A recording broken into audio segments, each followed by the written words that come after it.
So he has done his BSc in Transport and Logistics Management at University of Moratuwa, Department of Transport and Logistics Management. And then he did his internship in at Aiken Spence and Hapag Lloyd Lanka. As a procurement executive, he served at GSK, GlaxoSmithKline. Apart from that, he has been the non-inventory procurement, import and export logistics and cold chain specialist in GSK. Then he switched his industry to Apple. Now he was at the supply chain as the assistant manager, capacity of assistant manager, strategic sourcing, category management, capex, general items, freight and transport, and warehouse. That would be in Apple. Then again, now he has worked for a consultant for Zipline International, a very unique area. You know what he has done? He carried out a feasibility study of using drones, distributing blood and time-sensitive vaccine products within healthcare facility in Sri Lanka. Very unique. Now, at present, he is the procurement and supply chain planning manager at Bogun Palava Plantation. He's now, in a shorter period of time, he has joined there. He is able to establish a supply chain function and develop the supply chain roadmap, sourcing of herbals, flavor and packaging categories, inventory management and planning, agricultural supply chain management, sustainable supply chain management, and ethical sourcing. He's a member of CILT, Chartered Institute of Logistics and Transport, and he has a publication as well. I love the name. Name is Managing Blood Supplies, a Sri Lankan Perspective. It was published in Logistics and Transport Research Symposium 2013. And I had the privilege to talk to this gentleman. And when I spoke to him, I realized that this person, he loves to give and he loves to learn. And that's how he has gone through our CSCM program. And today he's going to come. Today he is here to share with us in a very unique area, which is called spend analysis. How many of you know about spend analysis? If you know spend analysis, type in I on your chat box. Please do not get me wrong. All of you are professional. I'm not questioning about your ability. I just want to, because this is probably basic, but we're going to be brilliant in basics, right? That's why we are here. So type in, if you know about spend analysis, type in I on your chat box. And if you don't know, don't get scared. This is your opportunity to learn. Great. So ladies and gentlemen, please give a huge virtual round of applause to Taraka Rupasinghe to do his presentation on role of spend analysis in strategic sourcing. Taraka, over to you. Thank you very much for the introduction. You can hear me, right? Yes, can. Loud and clear. 1 second. Let me share my screen.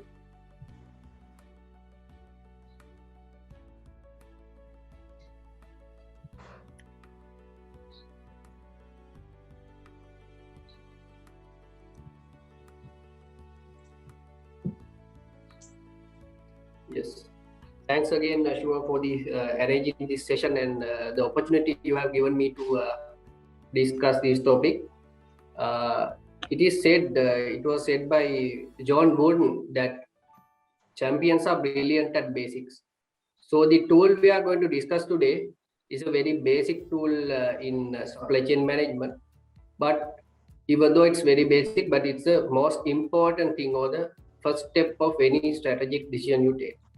So the topic for the day is the role of spend analysis in strategic sourcing. Moving, you might know, I think we have about 26 participants. So most of you should be from sourcing background. The difference between strategic sourcing and the traditional purchasing is, traditional purchasing, we mainly look at only the pricing. You need you have a requirement, you take a quotation, you look at the price and you arrange the purchase order, then you get the delivery. But in strategic sourcing, it's not the case. You look at the big picture. You look at the total demand, maybe a consolidated demand across the departments, across the business units, and you look at the potential list of suppliers, and that's how you can actually leverage your purchasing power. So the main difference is that when it comes to the strategic sourcing and the traditional purchasing, let us think why do we need the strategic sourcing. Number one reason is basically obviously if you want to improve your margin, you need to look at strategic sourcing activities. And second one is strategic sourcing will anyway help you to standardize the sourcing process. If you don't have a if you don't have a very robust sourcing process, there can be a lot of areas where you might be spending without your knowledge. So you need to have a control, and the process has to be very streamlined. So strategic sourcing will definitely help you to define this. Thirdly, it will help you to understand the demand and supply for a category. Not only the demand and supply, but also the variations in the demand and supply. Fourthly, it will help you to understand the sourcing countries. Now, in apparel, in most of the cases, we have nominated suppliers, and even from your industry, you might have examples where you can't change the supply. There is a monopoly with the supply or single source supply. So those constraints should be managed very critically in order to get the power or add value to the business.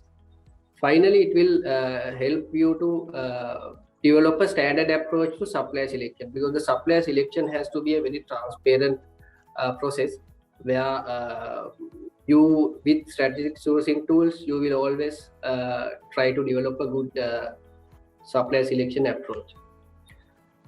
In general, we have a step process called 7-step in strategic sourcing. These are the 7 steps we normally follow. Starting from the demand analysis, first you identify the demand for the category. Good example I can give you is we had when we were doing the demand for laptops across Brandix Group. There are 2 areas where the laptop demand will come. Number one is there can be laptops which are fully depreciated in the next year.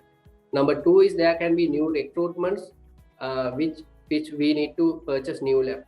So what we did was we first look at the asset registry of the company, and we look at the number of laptops which will be depreciated in the next year. Number 2, we got the HR involved, and we got the number of planned recruitment for the next year. So that's the difference between the standard traditional procurement versus the strategic sourcing. Then we look at the demand drivers. What drives the demand? What is the base material or the freight, fuel, that sort of parameters, and also carry out the spend analysis, which we will discuss further.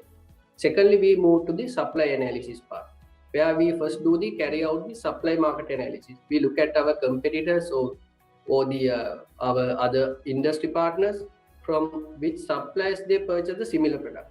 Then we do the RFI process. In RFI process, what we basically do is we look at the capabilities or the strengths of the supplier, where they are located, what is their annual turnover, how capable they are, and what is the capacity. That sort of areas are looked at. Then we filter the potential supplier and we define the strategy. What is the strategy we are going to have for this category? Are we going to have a joint venture? Are we going to have an integration, upward integration, backward integration, or are we going to have a leverage strategy? After we define the strategy, we go to the supply selection part.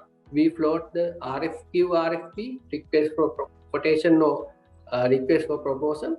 Then we carry out the negotiation. Depending on your category, you can develop the selection criteria. Example is you can think of 50% points will be for the commercial, 30% for the technical, 20% for the after sales. Likewise, depending on your category and with the consultation of the other key stakeholders, you can develop your own selection criteria. Then we develop the business share. Now at Brandix, we had a critical freight location that was from Hong Kong. So Hong Kong was the biggest origin. We had the biggest volume for Colombo. So to mitigate the risk, we have involved 3 freight forwarders and allocated the business share with 3 freight forwarders. And as a first step, we communicate what are the outcomes of the RFP, who are the suppliers we have contacted, and what are the items we have checked, and what are the terms, what are the negotiated terms, and what all the outcomes of the RFP has to be clearly communicated to all the business units or the departments. And when it comes to the implementation, you get the feedbacks from the business unit or the departments, and also you need to make sure that you track your benefits. It can be a saving, it can be a commercial saving, and also finally what we do is the supplier relationship management part. The governance is basically we need to make sure that we purchase the items at the agreed price from the agreed supplier, and also we do the supplier performance management and risk management. This is in most of the companies, this is an annual process. So today we are going to discuss about the first step, which is the spend analysis. Spend analysis, this is the definition I have taken from this website, but very simply, spend analysis will say what are we buying, how much have we paid, and what are the prices we are buying. These prices is of course very interesting, because when you compare your prices with other companies, then you can see your position. And the quantities we are buying, are there any abnormal quantities? Example, now imagine there are 50 or 100 employees in the company, and if you are getting a requirement for calculator every month you get 50 calculators, so there is something wrong with that. So you need to be very aware on what are the actual quantities we are buying, and how, from which suppliers, and what are the departments or rather the business unit, and also the payment terms, what are the payments we are buying. So these are some of the benefits of doing a spend analysis. Number one is it will give you a full visibility on the spend, and also it will give you it will help you to identify the saving opportunities. Now I can relate one example where at Bogwan Talava we were actually mainly focusing on the our direct material spend, packaging, herbal and flavors, and when we do one analysis on the other spends like bottled water spend and the electricity bill, we were actually looking why can't we reduce it. There were a lot of opportunities. So what we have done is for the drinking water, because as per our sustainability agenda as well, we need to reduce the using of plastic bottles. So we have actually came up with a project to reduce using plastic water bottles, and we have installed new water filtering systems.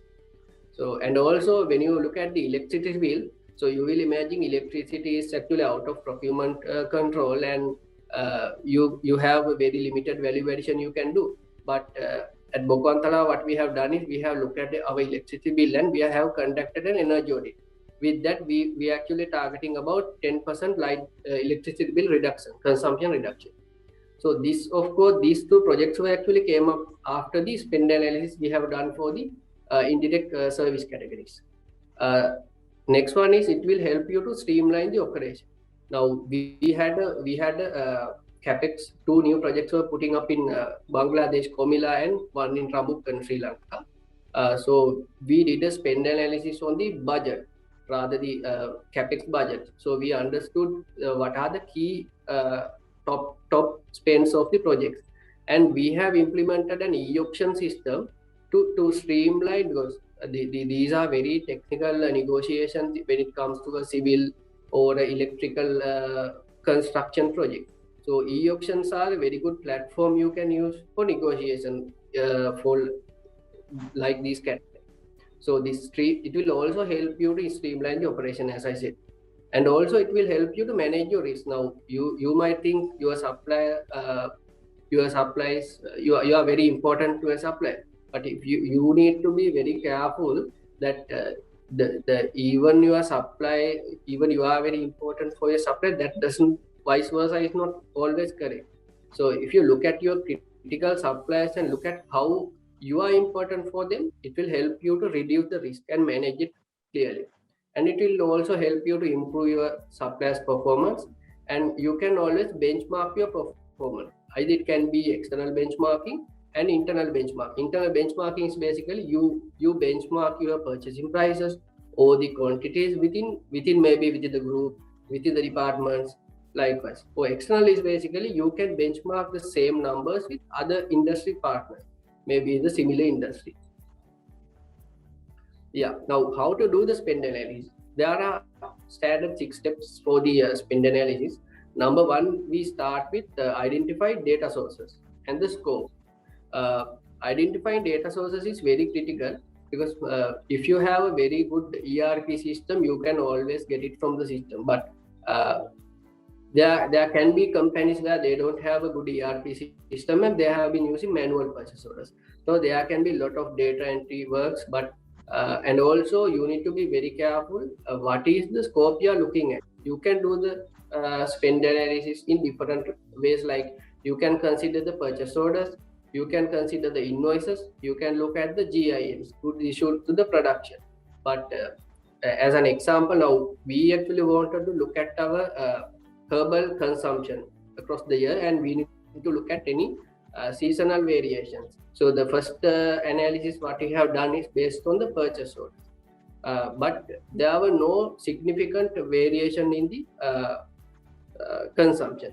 But when it comes to the GINs, like the issues for the production, that is the exact number that we have consumed because of the MOQ. Like there can be 100 kilos of ginger you need, but your PO will say 100 kilos, but your actual requirement can be 50 kilos. Because of the MOQ, you need to go with the purchase order. So you need to be very careful what is the way you are looking at it. It can be either PO or invoice or the GIN based analysis. The next one is you need to consolidate to one database because this data can be from different systems, different departments. Now a good example is when we did the spend analysis for needles across the Bendix group. We had India, Sri Lanka, India, Bangladesh, and Haiti and Cambodia. So the sheets we got were from different formats. So if you want to look at it and to make it a very make it to so that it will give you a big correct picture, you need to convert it to a common database. Thirdly, you need to cleanse the database. What doing here is you look at the inaccuracies, you detect the inaccuracies and remove the corrupted records. Now a good example I can give you is when we were doing the analysis of the herbals, there was unbelievable issues in one category, one item. So if you look at blindly, if you look at the GINs at the consumption and take it, it will give you a wrong picture. But the one issue record was actually for the write-off. So the write-off value also was there in the GIN numbers. But if you don't remove it and use it as in the as it way, it will give you a wrong picture. So you have to be very careful, especially when it comes to inaccuracies. As the first step, what you do is you improve the raw data and you try to standardize it. Then number 5 is very important. You need to classify it either by the category. It can be a direct material, indirect material. If it's a direct material, maybe primary packaging, secondary packaging, or inner cartons, master cartons, and also if it's a pouch, and also the location. What is the country? What is the facility? And if it's mainly for indirect procurement, we categorize it by the user department. It can be the HR, it can be maintenance, likewise. 6th step is basically the analysis. So now we will go what are the analysis we can do. So number 1 is most common tail spend analysis. Now tail spend is the spend in any organization that is not actively and strategically managed. Now at Bogwantala we had a big issue, especially on petty cash management. We were buying all the welfare items, biscuits to sugar to all the welfare items to the petty cash. And when we analyze it, we saw a lot of opportunities or the process improvements could be done. So once the tail spend analysis was completed, we actually had an agreement with one of the key distributors in the area, and we made into a contract with them, so that the whole petty cash spend was eliminated for these categories, and now we are maintaining a stock as well. And the second one is the vendor spend analysis. vendor spend analysis is identify how much of the spend comes from the critical vendors. It is again the 80-20 rule. So in most of the companies, 80% of your volume is coming from the 20% of the volume. The important part is then you will able to understand who are your strategic suppliers so that you can have a very good relationship with them. Thirdly, the category spend analysis. Now, as an example, in this on the spend number 1 figure, this company 77% of the spend is for the packaging material, 13% is for the flavors, 7% for the herbals, and 3% for the general kind. You can always, this 77 also, you can deep dive and understand further. Now, let me share one thing. This is the, can you see this? Yes, can see. Yes, this is the key bag. So this in this industry, this is we call this the primary package, and this tea bag goes to this pouch. So this is the secondary package. This is the tertiary packaging. This is the inner card. Now, why do we need to look at these different packaging levels? Because your quality and the sales and marketing team will be very interested on this package, primary packaging. And your brand manager will be very interested on this one, right? So it depends on your outcome that you need to look at and categorize this spend into different categories. Yeah, how to interpret or action the spend analysis findings. Number 1 is you will know who are my critical suppliers. Based on your findings, you can look at who are my critical suppliers and you can develop the strategy. Example, in apparel, the biggest spends are fabric, elastic, lace, and other trim categories. If it's a tea company, tea is the biggest spend. Licorice, lemongrass, chamomile, all these spices are the biggest spends. So you need to make sure that you have very good relationship with these suppliers and make sure that there won't be any issue with the supply chain. Number 2 is basically how the spend has grown in last years. You can always look at the 3-year spend under each category or under each supplier, because if you look at the spend for supplier for last 3 years, and if you are going to the negotiation with them, you have a good power in negotiation. You can always show him how we have given you the support, how we have improved your business, how we have given more and more quantities, and what are the rate increases we have given.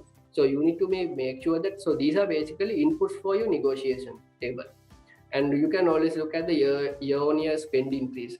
The year-on-year spend increase can be due to 2 reasons. Either there is the actual volume growth, or it can be a rate increase as well. Because you can't, because volume spend is always volume into rate. So you need to be very clear what is the objective of this final activity. And thirdly, you can look at the discussion with the business unit on future growth. Looking at the 3-year spend, you can discuss with the business unit what is the trend we are looking at and what will be the future. That will be one input for your RFP, so that you can share your project forecasted volumes with the supplier. Fourthly, you when at Bogantala, when we were putting up the procurement policy, there were improvements to be done.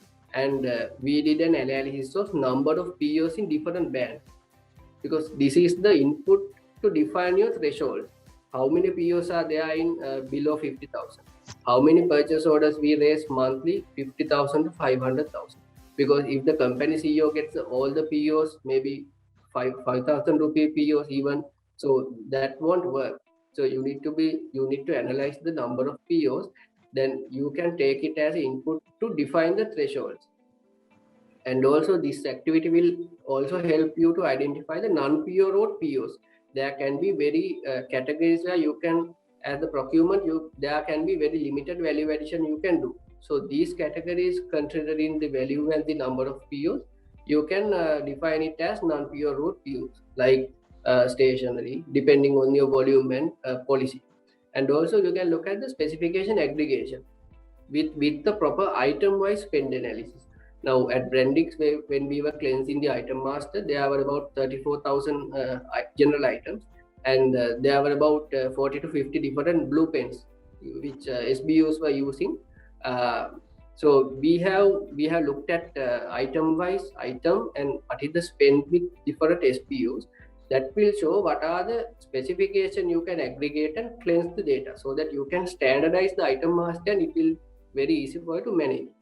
And also by looking at the price analysis, if the number 2 shows there is no volume growth but the rate has increased, you can look at you can deep dive one more step and look for the base material prices, how the commodity prices have behaved, now we did one example for the freight spend. We were checking with the bulk adjustment factors, fuel factors likewise, and also with the transport charges as well when the fuel prices are changed. So these are some of the best practices in spend analysis. Number 1 is classify the spend data at a detail level and adopt a common classification schema in the company. So the more you detail the item, more information or the more insights you can get. If you stop it at the pouch level, if you look at the categories like direct material, then you go further level up packaging material, then further level pouches, you have some sort of insight. But if you try to break the pouches into paper pouches, BOPP pouches, you will have more and more detail level information and you will have more and more insights for your next strategic decisions. Number 2 is you need to always pursue permanent solution versus one-time effort. Most of the companies, including myself, we use Excel for spend analysis, but there are a lot of open source softwares now where you can use to do the spend analysis free. Thirdly, have an automated approach to spend data cleansing and classification. That is, I think most of the ERPs are facilitating now. So you will be able to have the ERP to make sure that automatically, maybe by every 6 months or every 6 to 8 months, it will cleanse the duplicate data and classification is done. And also you need to make sure that you access all spend data within and outside the organization. Now, when we are doing spend analysis for supply, you can always double check with the suppliers as well, because he is also maintaining a business we are giving him. So there are a lot of sources you can look at the information like this. You can think of the supplier sides as well, and you need to make sure that you collaborate with the IT and other key stakeholders like finance in the whole process, so that they are also aligned with whatever the decisions you take. And also you need to make sure that you have to clearly define the category strategy and measure the impact, so that you will make sure that whatever the plan you have or the objective you have with the spend analysis is met. If the impact is not there, you can always change the spend analysis or the decisions in the next round. Also take action based on data insights to deliver the saving opportunities as well. To summarize the quick this thing, companies should transform their procurement function from traditional purchasing to strategic sourcing if they want to exploit the benefits and to be competitive. And as I started to do the basics correctly, this spend analysis is basically a very basic step, but most of the companies are not doing this in a very correct way, and that's why most of the strategies fail. Thirdly, be careful on the data sources. If you want to look at, especially when it comes to indirect spend analysis, there can be a lot of data sources. There can be one data source from manual PO, there can be petty cash, like direct invoice payments. So you need to make sure that you approach you access the correct data sources. And fourthly, select the spend analysis type based on your outcome. If you want to like I said, you want to have a good discussion with your QA manager, you can look at the spend of the primary package. If you want to discuss it with your brand manager, you can look at the what is your inner carton spend. And if you want to cleanse your item master, you can look at the or spec aggregate, you can look at your itemized spend. And finally, always align your stakeholders and keep them informed. So this is also very critical step. I think sure that's all from my end. Great, thank you very much. Brilliant. That was a brilliant brief introduction to the spend analysis. So if you have any question, this is your time to go ahead and ask and clarify from Taraka. You can go ahead and ask if you have any question. This is your opportunity to ask. Okay, Taraka, I will ask the question. I think I asked you this question earlier also. Now, why did you choose this topic? What was the reason behind it? Yes. Sure. Actually, I was when I was invited to do this session, I was actually thinking of doing it for the 7th step. But I thought of because this spend analysis is basically the first step and the most critical step in any strategy. That's why I selected this topic because of the criticality. Great, because I can see actually your summary slide says it all. Right? Because if you don't have the correct data, it can have an impact on so many ways, right? Yes. Great. I'm glad that you chose this topic. Great. So, ladies and gentlemen, if you have any question, please go ahead and ask. This is your opportunity to ask. I'm sure you must be having a few questions. Okay, I'm getting some comments though. Okay, Shamila is saying, thank you, Taraka. Very useful knowledge sharing session. Thank you, Shamila. Dishan is saying, well put together, Taraka. Wow, great. Thank you, Dishan.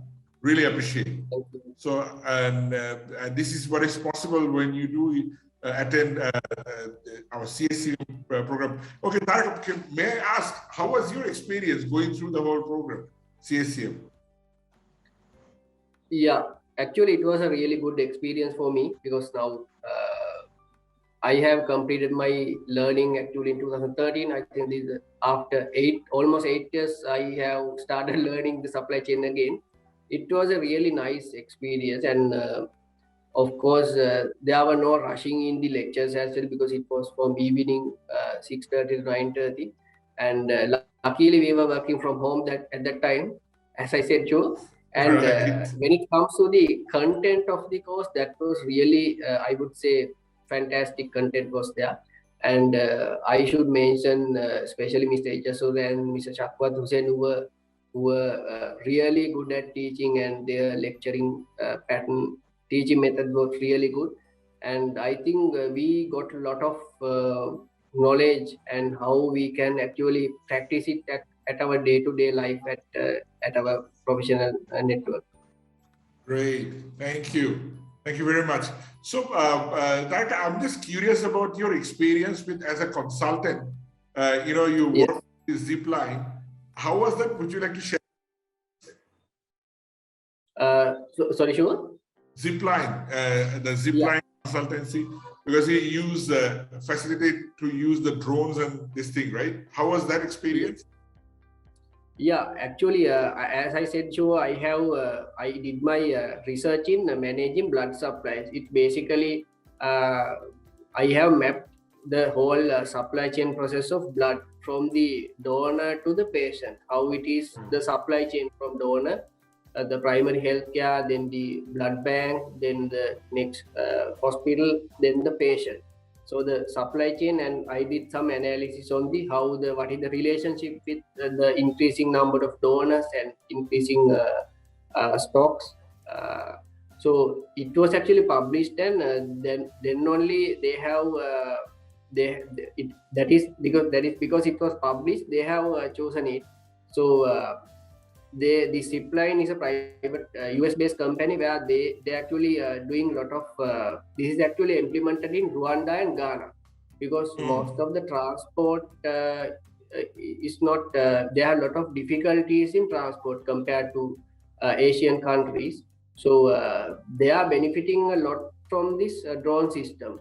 It's about you can have about to cover Sri Lanka, you can have about 5 central locations where the central blood stock is managed, and with the drone system, within 20 minutes, you can deliver the drone, using automated drone. Wow. And it will, using a parachute, it will go to the exact GPS location. So my role was basically look at the, number one, I was working with another consultant. Number one was mapping the supply chain process of blood and critical vaccines in Sri Lanka. Number two was the feasibility study. So that was a feasible solution for Sri Lanka. It was in 2 years back we did this study. Great. So do you think that will be implemented? I know it was feasible. What do you think? I hope so. But I think due to the political instability, I think that was the main reason this project was on hold. But it will be really benefit, especially especially when it comes to a city like Colombo, where the traffic is involved. Transporting a blood pint from Colombo to a faraway distance within 20 minutes, which will be a life. It's a matter of life and death. Great! Wow, brilliant. Okay, we're getting some comments again. Okay, Ajmal is saying, thank you, Taraka, very useful. Chaturani is saying, great session. Thank you for your presenter and organizers. Thank you. Gavin is saying, good presentation. Thank you, Taraka. Randi is saying, great presentation. Thank you, Taraka. Wow, Taraka, a lot of positive feedback. Great. So, guys, the audience, if you have any question, that'll be more interactive, that'll be more engaging. If you have any question, please go ahead and ask. Let me invite somebody, I guess. There is a message. Okay, let's see. Okay. Yes, Aramti. Hi, Aramti. How are you? Can you unmute your mic? Can I invite you? Hi. Yeah. Hi. How are you? Doing good. Really good to see you here. Yeah. So, ladies and gentlemen, you must be knowing, some of you must be knowing Aramti from Fonterra. So, Aramti, if you have any questions, please go ahead and ask Taraka, and he will be definitely give you that answer if you need any clarity. Yeah, I think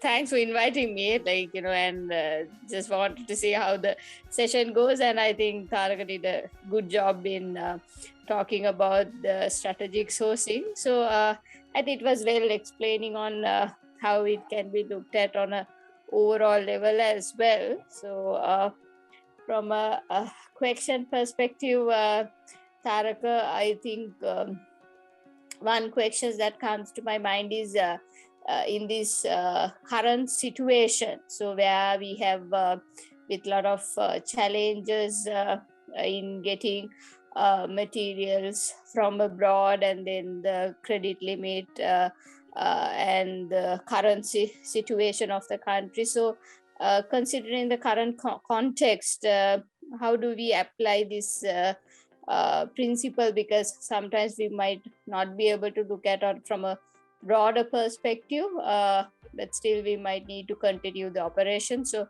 how have you thought of that we can look at the continuity of the operation in such a scenario, Taraka? Yeah, thanks for the question, Aranti. Now we as you said, we also same, all the supply chain colleagues are in the tremendous pressure at this time because of the current material issues. Now, one thing, if I relate your question to the spend analysis, one thing we can do is we can look at the spend analysis by payment terms, because the most of the companies at the moment, they are more concerned on their cash flow rather than the profit. So especially when it comes to the manufacturers who import their material, if you look at the payment terms, what is the current payment term with the supplier and what is the currency you are working with the supplier, and if you can try to reduce your payment term maybe 45 days to 30 and reduce, try to go for USD, then that will be a decision you can take so that your supply will be benefited for future deliveries as well. That actually we have done it at Bogantala. Wow, great. Brilliant. So then thank you very much. That was a brilliant question, and nicely answered as well. Thank you very much. Anybody else would like to clarify anything? Yeah, let me go ahead with a question. Hi, Dishan Yes. here. Who's that? Identify yourself. My name is Dishan, and I head procurement at Atlas Axelia. This is actually Very interesting take on answering Aranti's question, Taraka, because I think you established the philosophy is constant, but the level one structure that you bring is what would change it. So this principle could be taken with regards to identifying from a category, it could be from a department, and like you correctly said, based on the problem at hand, it could be based on payment terms. But for the benefit of overall, most of the individuals in the forum, the challenges generally in supply chain in the past year or the 2 years, what we've seen is that as great as the strategies have become, the tactical approach has supported the business. So with regards to forecasting based on the information that you have currently, you do all your sprint analysis, you have your strategy. At which point would you think, Taraka, that we have that factoring of risk in our strategy at the point of doing all these data gathering and spend analysis? So spend analysis, risk management is actually all the steps you have this risk analysis. Now, if you guys to go to the strategic sourcing, Dilshan, even under the demand analysis, you can always look at the risk. Now, example is now if you look at how we have looked at the future demand for the laptops. If you don't see any recruitment for the next year, you won't be having a big demand for new recruitment, new laptops. Then in that case, you will always look at the replacement of the existing laptop. So risk analysis, basically, I believe it's there all the 7 steps. But if you look at my final step, that will be straightforward. It will directly talk about the risk management. I believe risk management has to be there on each and every step of this process.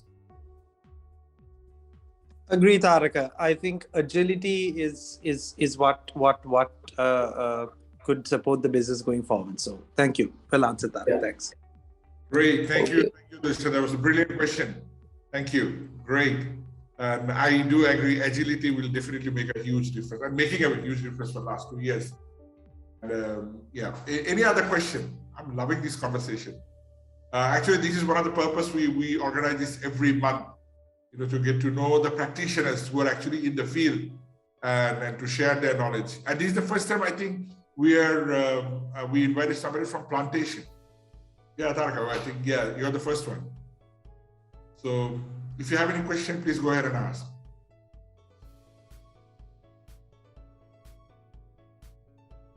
Yes.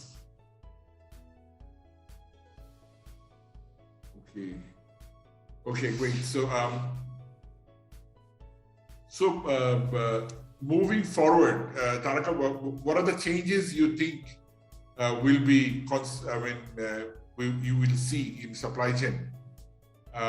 One constant change, because of the present situation, what has happened for the last 2 years, a lot of changes have happened. But one thing you think it will moving forward, it will be there. What do you think that would be? Yeah, I think this COVID and the current economic crisis of the countries, nobody has expected this. How it has impacted now when it comes to especially when it comes to the sourcing. Now the biggest impact for sourcing professional is the increased pricing.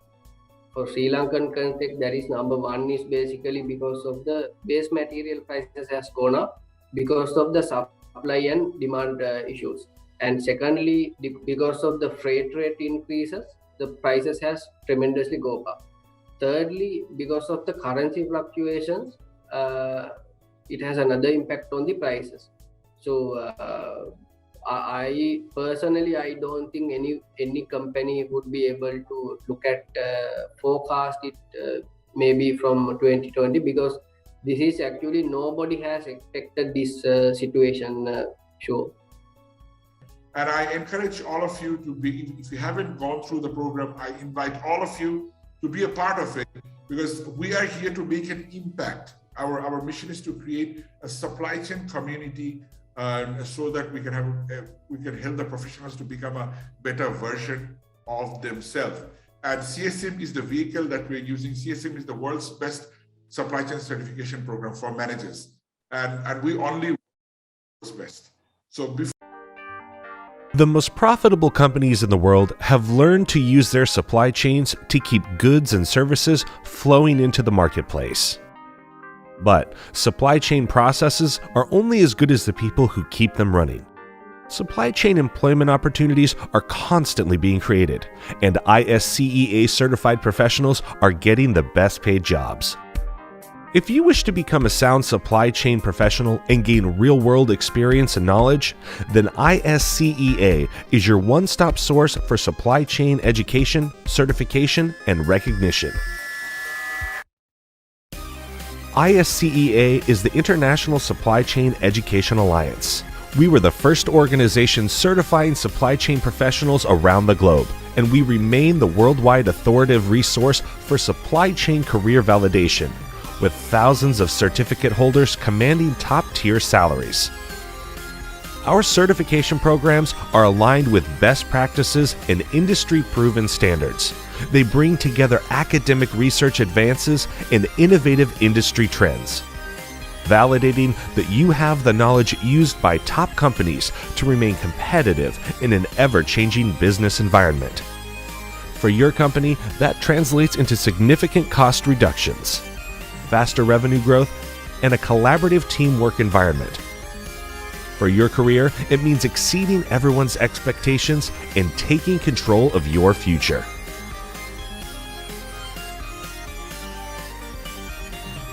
So, what are you waiting for? Stand out from the crowd and take your career to the next level with an ISCEA internationally recognized supply chain certification.